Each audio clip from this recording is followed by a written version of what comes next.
Hello दोस्तों, नमस्कार। बहुत स्वागत है आपका एग्ज़ाम गुरुजी चैनल के डेली करंट अफेयर्स के वीडियो में। आज 31 जुलाई 2020 है और आज की वीडियो की पीडीएफ डाउनलोड करना मत भूलिएगा। ये पीडीएफ आपको हमारे टेलीग्राम चैनल से मिल जाएगी, जिसकी लिंक नीचे डिस्क्रिप्शन में दी गई है। उसके अलावा ये पीडीएफ आप डाउनलोड कर पाएंगे हमारी एप्लीकेशन से। ये एप्लीकेशन आप गूगल प्ले स्टोर से डाउनलोड कर सकते हैं, एग्जाम गुरुजी सर्च करके।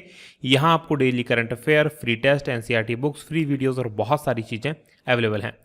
आगे बढ़ेंगे। ये हमारी एमपी जेल प्रहरी का जो एग्ज़ाम आया है उसके लिए टेस्ट सीरीज अवेलेबल है 339 रुपये में, अभी 15 अगस्त तक की आपको मिल जाएगी। उसके अलावा एमपीपीएससी प्री के लिए टेस्ट सीरीज, एमपीपीएससी प्री 2020 के नोट्स और एमपीपीएससी प्री 2020 के लिए फुल कोर्स भी अवेलेबल है। साथ में जेल प्रहरी के लिए भी नोट्स आपके लिए बहुत जल्द आने वाले हैं, तो उसकी भी बारे में आपको जानकारी दे दी जाएगी। आगे बढ़ेंगे, बात करेंगे थॉट ऑफ द डे की। जो आज का हमारा मोटिवेशनल पावरफुल थॉट है कि दुनिया की हर परेशानी आपकी हिम्मत के आगे घुटने टेक देती है। याद रखिएगा, दुनिया में कितनी भी परेशानी क्यों ना हो, अगर आप हिम्मत से खड़े रहें, हिम्मत से डटे रहें, तो कोई परेशानी आपका कुछ भी नहीं बिगाड़ सकती। बस करना ये होगा कि आपको लगातार चलते रहना होगा, लगातार अपनी परेशानियों को बताना होगा कि आपकी हिम्मत आपकी परेशानियों से बहुत बड़ी है।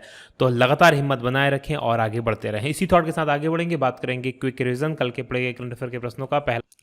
पहला प्रश्न है कि नई शिक्षा नीति में मानव संसाधन विकास मंत्रालय का नाम बदलकर क्या कर दिया गया है, तो इसका नाम बदलकर शिक्षा मंत्रालय कर दिया गया। दूसरा प्रश्न है कि किस एयरबेस पर राफेल लड़ाकू विमानों की लैंडिंग कराई गई है, और ये अंबाला एयरबेस पर। तीसरा प्रश्न, अंतर्राष्ट्रीय बाघ दिवस कब मनाया जाता है, 29 जुलाई को। चौथा प्रश्न है कि अंजनी कुमार को किस देश में भारत के नए राजदूत के रूप में नियुक्त किया गया है, तो ये मार्टानिया में। और पांचवा प्रश्न है कि किस बैंक ने भारत को कोविड-19 से लड़ने के लिए $30 लाख के अनुदान को मंजूरी दी है, तो ये आईएमएफ ने दी है।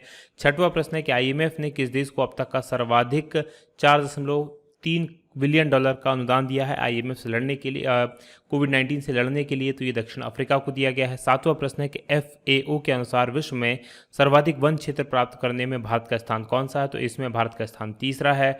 और आठवां प्रश्न है कि भारत की किस पहली सौर ऊर्जा संचालित नौका ने गुस्ताव ट्रेवे अवार्ड जीता है, और ये आदित्य नाम है इस नौका का। नवा प्रश्न है कि टेस्ट क्रिकेट में 500 विकेट लेने वाले 7वें गेंदबाज स्टुअर्ट ब्रॉड किस देश के खिलाड़ी हैं, तो ये इंग्लैंड के खिलाड़ी हैं। और 10वां प्रश्न है कि किसने premier league's golden boot football award जीता है, तो ये जेमी वर्डी ने जीता है। ये थे हमारे कल के पढ़े गए करंट अफेयर के प्रश्नों का क्विक रिवीजन। आगे बढ़ेंगे, आज के प्रश्नों की बात करेंगे। और आज के करंट अफेयर का पहला प्रश्न है कि नरेंद्र मोदी और किस देश के प्रधानमंत्री प्रविंद जगन्नाथ ने उस देश के सुप्रीम कोर्ट के नए भवन का उद्घाटन किया है, और इसका उद्घाटन किया गया है भारत के प्रधानमंत्री नरेंद्र मोदी और मॉरिशस के प्रधानमंत्री ने संयुक्त रूप से। यानी कि बी ऑप्शन प्रश्न का सही उत्तर है। डिटेल देख लीजिए क्या है। तो प्रधानमंत्री नरेंद्र मोदी और मॉरिशस के जो प्रधानमंत्री हैं प्रविंद जगन्नाथ, उनके द्वारा संयुक्त रूप से वीडियो कॉन्फ्रेंसिंग के जरिए मॉरिशस में सुप्रीम कोर्ट के नए भवन का उद्घाटन किया गया है। और ये भवन मॉरिशस की जो राजधानी है पोर्ट लुई, उसके पोर्ट लुई में बनाया गया है, भारत की सहायता से बनाया गया है। तो ये आपको याद रखना है। और ये ऐतिहासिक परियोजना भारत सरकार से करीब 28.2 मिलियन अमेरिकी डॉलर की अनुदान से पूरी की गई है। बात मॉरिशस की करते हैं तो यहाँ की राजधानी पोर्ट लुई है, प्रधानमंत्री प्रवीण जगन्नाथ हैं और मुद्रा यहाँ की मॉरिशियाई रुपया है। चलिए मैप में मैं आपको मॉरिशस लिए चलता हूँ। जैसा कि आप स्क्रीन पर देख पा रहे हैं, ये हमारा भारत है और हमारे भारत से अगर आपको मॉरिशस जाना है तो मूव करना पड़ेगा आपको नीचे की तरफ।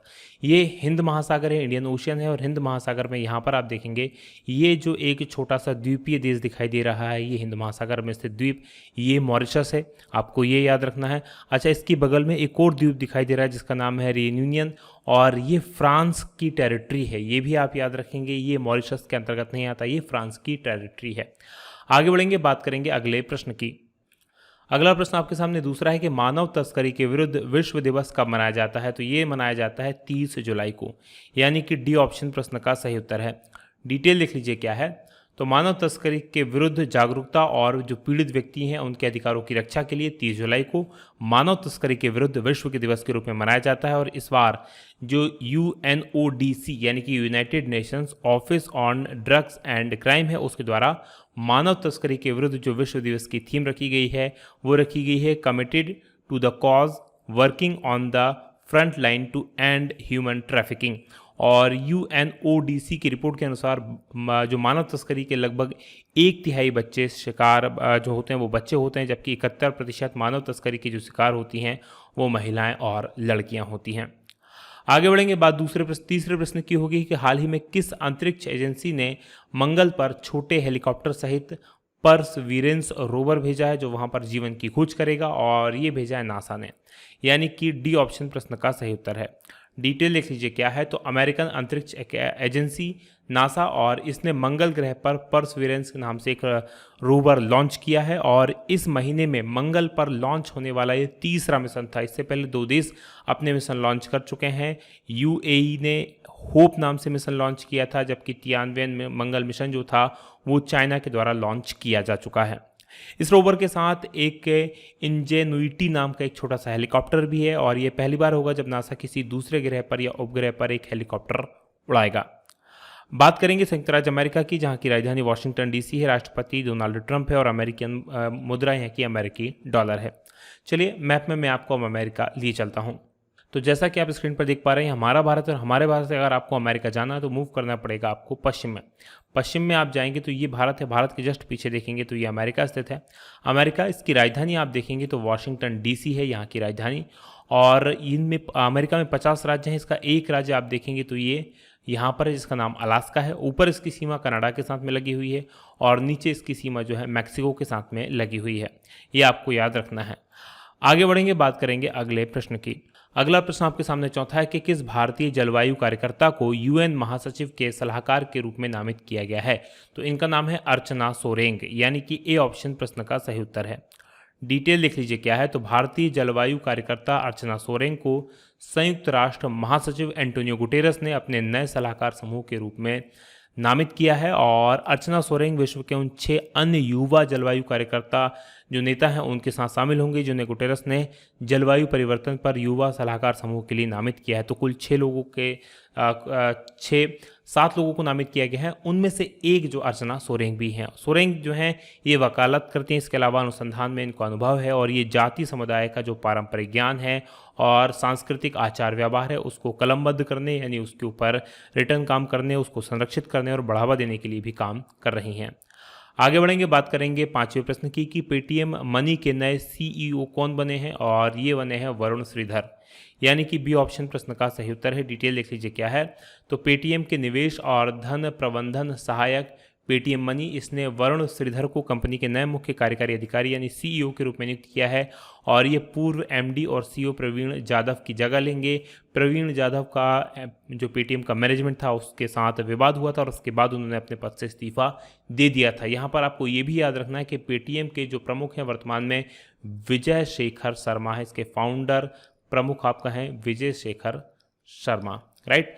आगे बढ़ेंगे, बात करेंगे 6वें प्रश्न की कि quest for restoring financial stability in India, ये एक पुस्तक है। इस पुस्तक के लेखक कौन है? तो इस पुस्तक के लेखक हैं विमल आचार्य, यानी कि सी ऑप्शन प्रश्न का सही उत्तर है।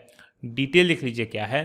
तो quest for restoring financial stability in India, इस पुस्तक को लिखा है भारतीय रिजर्व बैंक यानी आरबीआई के पूर्व उप गवर्नर वी आचार्य ने। तो वायरल वी आचार्य के द्वारा यह पुस्तक लिखी गई है। विरल वी आचार्य, वायरल नहीं है, विरल वी आचार्य है।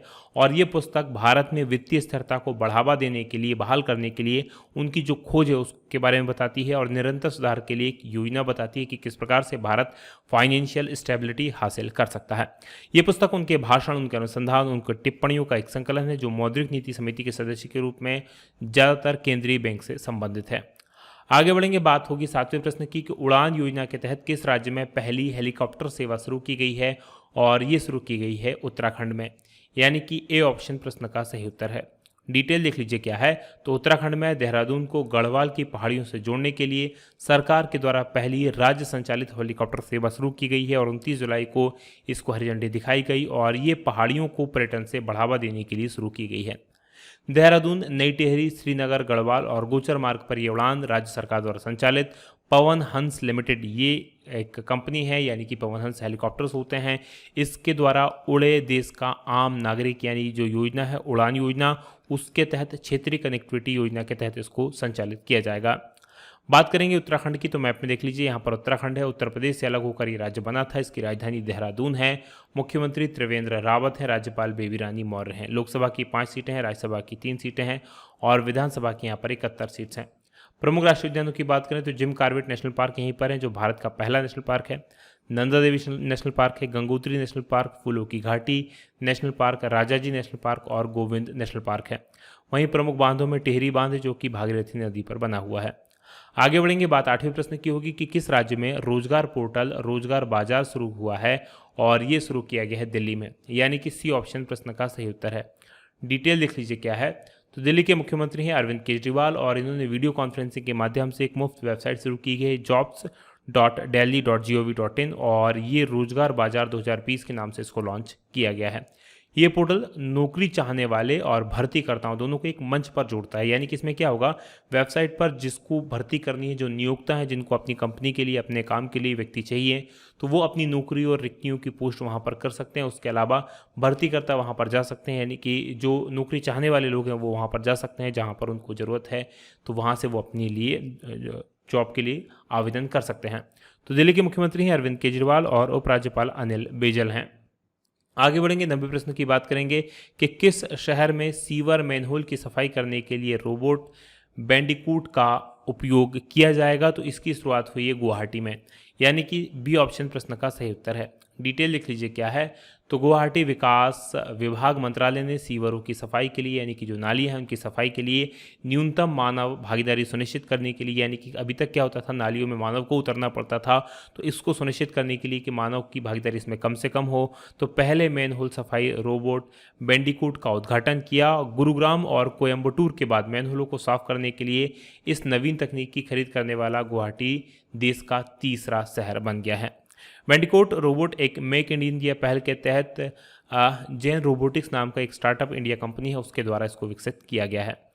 बात करेंगे 10वें प्रश्न की कि किस भारतीय बास्केटबॉल खिलाड़ी ने NBA के साथ हस्ताक्षर किए हैं, और ये किए गए हैं प्रिंस पाल सिंह ने। याद रखिएगा, ये प्रिंसिपल सिंह नहीं पढ़िएगा आप इसे, ये प्रिंस पाल सिंह है, यानी कि डी ऑप्शन प्रश्न का सही उत्तर है। डिटेल देख लीजिए क्या है।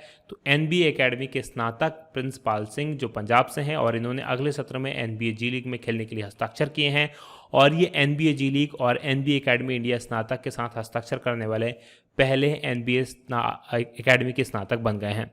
ये जो है भारतीय पुरुष जो राष्ट्रीय टीम है उसके हिस्सा भी रहे हैं, और काफ़ी सारी अंतर्राष्ट्रीय प्रतियोगिताओं में भारत का प्रतिनिधित्व भी इनके द्वारा किया गया है। हाइट काफ़ी अच्छी है, लगभग 6 फीट 9 इंच। बात करेंगे अब हम आज कल के सवाल की। कल मैंने आपसे प्रश्न पूछा था कि सेना में महिला अधिकारियों को कितनी शाखाओं में स्थायी कमीशन दिया गया है। तो सेना की सभी 10 शाखाओं में स्थायी कनेक्शन दे दिया गया है, पहले केवल 3 शाखाओं में दिया जाता था। ये था हमारा आज का करंट अफेयर। अब बात करेंगे आज का सवाल। अब बात करेंगे आज के सवाल की। आज का हमारा सवाल है कि IPL 2020 इसका आयोजन किस देश में किया जाएगा। तो जिसका उत्तर आपको पता होगा कमेंट करके जरूर बताइएगा कि इसका आयोजन किस देश में किया जाएगा। ये वीडियो आपको कैसा लगा बताना मत भूलिएगा। आज की बात करेंगे यहीं समाप्त। आप लोगों का बहुत बहुत धन्यवाद। जय हिंद, जय भारत।